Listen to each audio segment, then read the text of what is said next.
Assalaamu calaykum waraxmatullaahi tacaala wabarakaatu. Kulanti wacan oo wanaagsan daawadayaal kusoo dhawaada wararka caalamka oo aad si toos ah kala socotaan shacabka tiyub xaruntiisa dhexe ee magaalada Nairobi. Waxaana warka idiin sheegaya anigoo ah Maslax Abuukar Xaaji.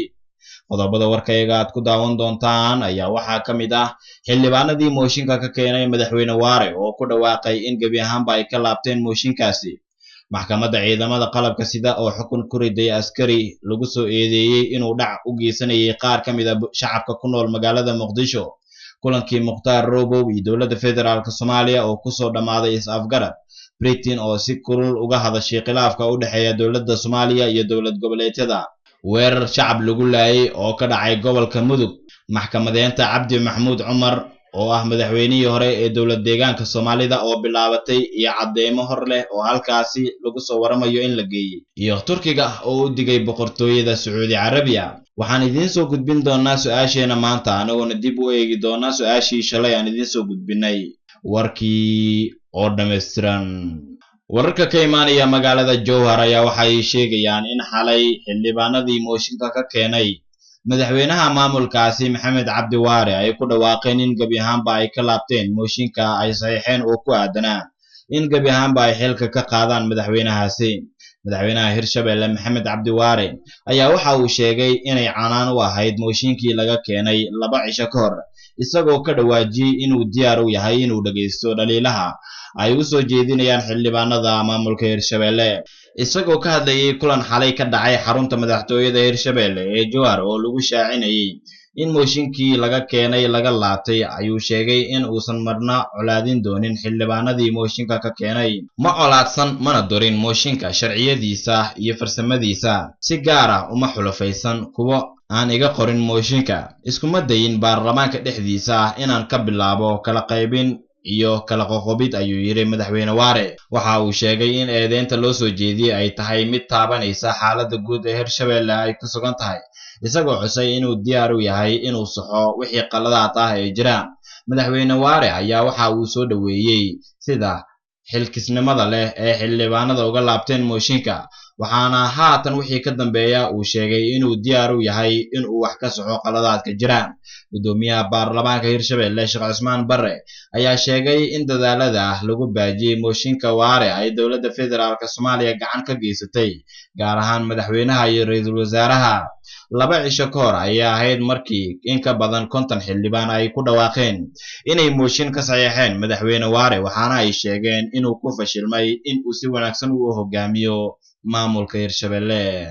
Wararka ka imaanaya magaalada Muqdisho ayaa waxa ay sheegayaan in maxkamadda ciidamada qalabka sida ay xukun ku riday askari lagu soo eedeeyay inuu dhac baahsan ku hayay qaar ka mid ah shacabka ku nool caasimadda Muqdisho. Dable Booliis Maxamed Cabdikariin Cabdullaahi ayaa laga soo qabtay agagaarka jaamacadaha degmada Hodan xilli uu dhac u geysanayay dadka ka soo baxay salaada subax iyo kuwa u sii socday masaajidda ku yaala xaafadda degmada Hodan. Shacabka degmada Hodan ayaa ku wargeliyay gudoomiye waaxeedka xaafadda iyo taliyaha rugta booliiska, waxaana ay si wadajir ah u sameeyeen howlgal lagu baadi doonayay eedeysanaha, waxaana ay soo qabteen 17kii bishii 9aad ee sanadkan.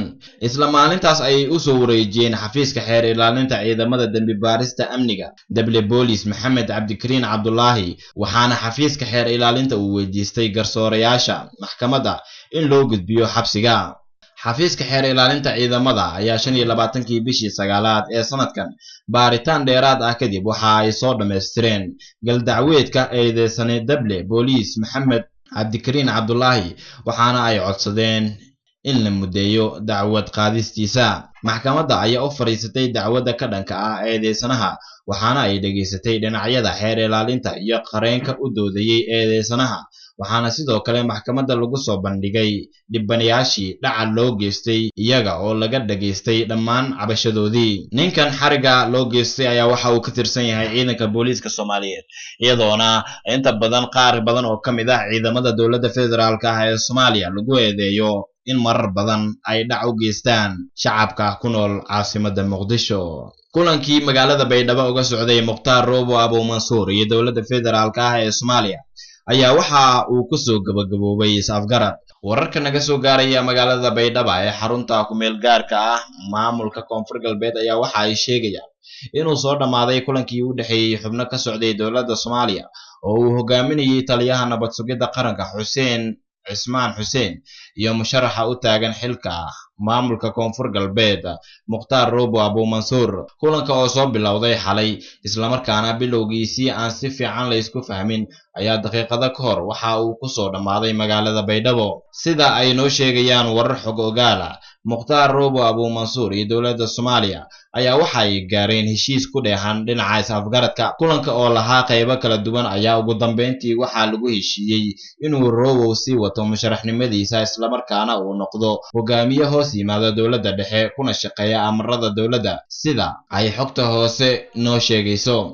Dowladda Soomaaliya ayaa Mukhtaar Roobo siisay raaligelin ku aadan warqadii ka soo baxday dowladda inkastoo arrintan aan la hubin. Sidoo kale dowladda Soomaaliya ayaa laga yaabaa inay soo saarto waraaq kale oo ay ku cadeynayso in ay ka laabatay go'aankii hore ee ahaa in Abu Mansuur laga joojiyo musharaxnimadiisa. Ila ku dhow labada dhinac ayaa xaqiijiyay in hotelka uu wafdiga degay ay gacanta ku hayaan ilaalada Mukhtaar Roobo, waxaana uu Mukhtaar u sheegay taageerayaashiisa inuusan dhib jirin isla markaana ay isdejiyaan.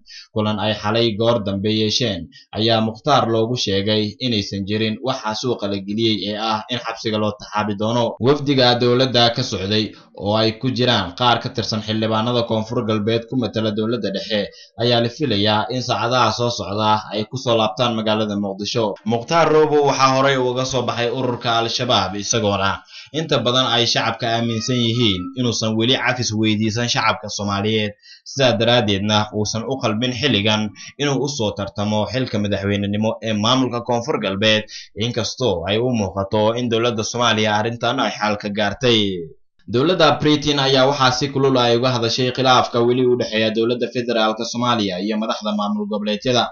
Wasiirka UK ee arrimaha Afrika Harriet Baldwin oo booqasho ku timid Soomaaliya ayaa si kulul uga hadashay khilaafka siyaasadeed ee xilligan u dhexeeya madaxda qaranka iyo kuwa maamul goboleedyada. Baldwin ayaa sheegtay in khilaafka labada dhinac uu yahay mid hoos u dhigaya dadaalada la doonayo in lagu horumariyo Soomaaliya.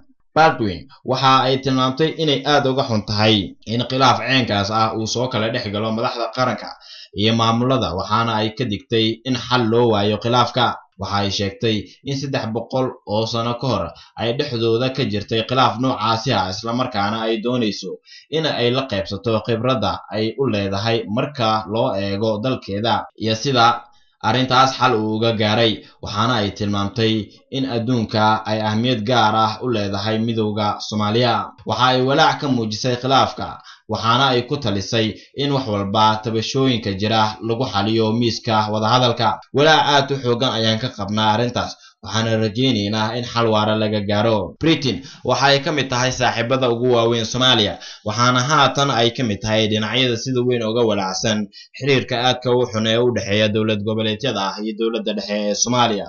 Wararka ka imaanaya gobolka Mudug ayaa waxa ay sheegayaan in gobolkaasi lagu laayay dad shacab ah.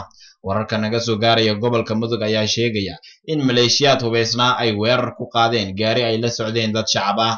Dadka la socday gaariga la weeraray ayaa xilligaasi ku sii jeeday magaalada Hobyo ee gobolka Mudug, iyadoo weerarka uu ka dhashay dhimasho iyo dhaawac. Inta la xaqiijiyay 3 ruux ayaa ku geeriyootay, 4 kalena waa ay ku dhaawacmeen, waxaana uu xilliga gaariga marayay wadada u dhaxaysa magaalooyinka Gaalkacyo iyo Hobyo. Weerarka gaariga ayaa yimid kadib markii ay darawalka gaariga ku amreen inuu istaago, balse amarka uu ka dhagaadeegay. Saraakiisha ammaanka Galmudug ayaan weli ka hadal weerarka lagu qaaday gaariga iyo dadka ay waxyeelada ka soo gaartay. Si kastaba ha ahaatee, deegaanka lagu weeraray gaariga ayaa waxaa waayadan isku hayay 2 maleeshiyo beeleed oo walaalo ah, kuwa oo ku heshiin waayay dhul daaqsimeed halkaas ku yaala. Waxaa maanta dib u bilaabanaysa maxkamadeynta madaxweynihii hore ee dowlad deegaanka Soomaalida Cabdi Maxamuud Cumar, waxaana wararka halkaas ka imaanaya ay sheegayaan in cadeymo hor leh halkaasi la keenay. Madaxweynihii hore ee dowlad deegaanka Soomaalida Cabdi Maxamuud Cumar ayaa maanta mar kale ka soo muuqanaya maxkamadda magaalada Addis Ababa ee xarunta dalka Ethiopia. Maxkamadda ayaa waxaa goor dhow ka bilaabanaya dhageysiga kiiska loo haysto Cabdi Maxamuud Cumar oo dhawaan lagu soo oogay tacadiyo uu kula kacay dad shacab ah intii uu xilka hayay. Maxkamadda ay ka socoto dhageysiga dacwadda ayaa waxaa ku sugan qareenada iyo qaar ka mid ah qoysaska ex madaxweyne cabdi maxamuud cumar, waxaana halkaa ka muuqda dukumentiyo lagu diiwaangeliyey kiiska dacwadaha maxbuuska haatan xabsiga ku jira.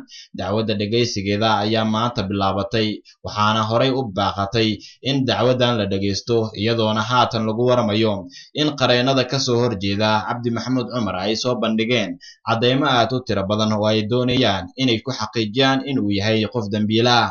Eedeysane cabdi maxamuud cumar ayaa si gaara loogu haystaa kiisas la xiriira dil, xarig aan loo meeldayn, jardil iyo ku tagrifal awoodeed, balse waxa uu waxba kama jiraan ka dhigay dhammaan eedeymahaasi.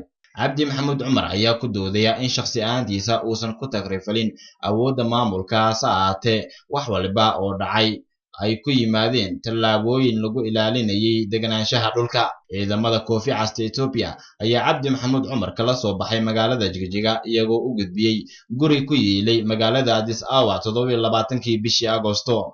Ma cadda halka ay maanta saldhigan doonto dacwadda cabdi maxamuud cumar oo u muuqanaysa mid marba marka ka dambeysa sii adkaanaysa, waxaana xusid mudan in maxkamadda la horgeeyey hub iyo dukumentiyo ku markhaati furaya in cabdi maxamuud cumar eedeymaha loo soo jeediyey ay yihiin kuwa sax ah.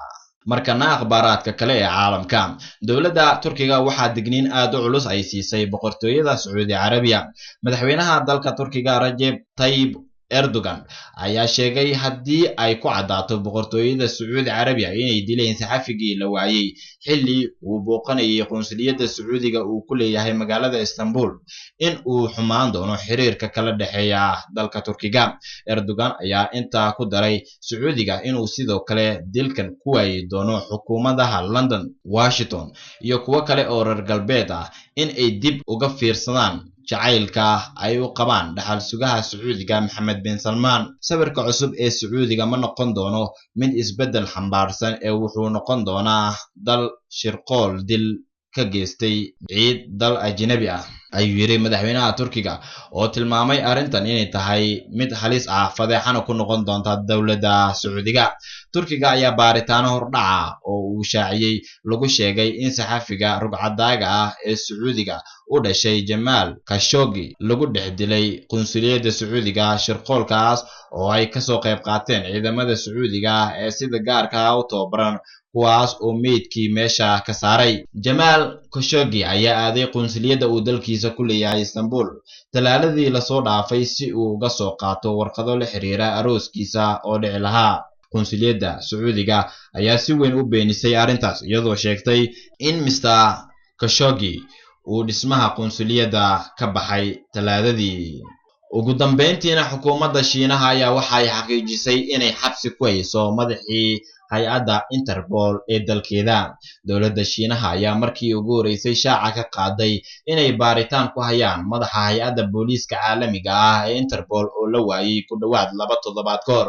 Saraakiisha Shiinaha waxa ay sheegeen in Meng Hongwei xabsiga loo taxaabay markii diyaaradii siday ay caga dhigatay dalkaasi, waxaana ku socda baaritaan tuhun la xiriira meel ka dhac dhanka sharciga ah.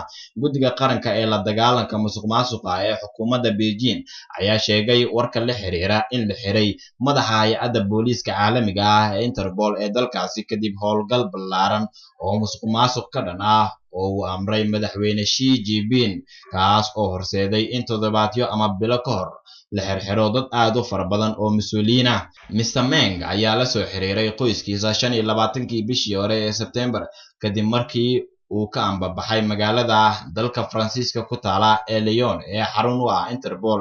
Xaaskiisa Greg Meng shir jaraa'id oo ay qabatay waxa ay sheegtay in fariintii ugu dambeysay ee uu taleefankeeda gacanta uga soo diray ay ahayd sawirka Torey, taas oo uu xaqiijiyey in xaalad aad u khatar badan uu ku jiro. Dhinaca kale, xarunta Interpol ee ku taala magaalada Lyon ayaa shaacisay in Meng uu iska casilay xilkii uu hayay hay-addaasi, dhowaanna loo dooran doono ciddii bedeli lahayd isla xilkaasi.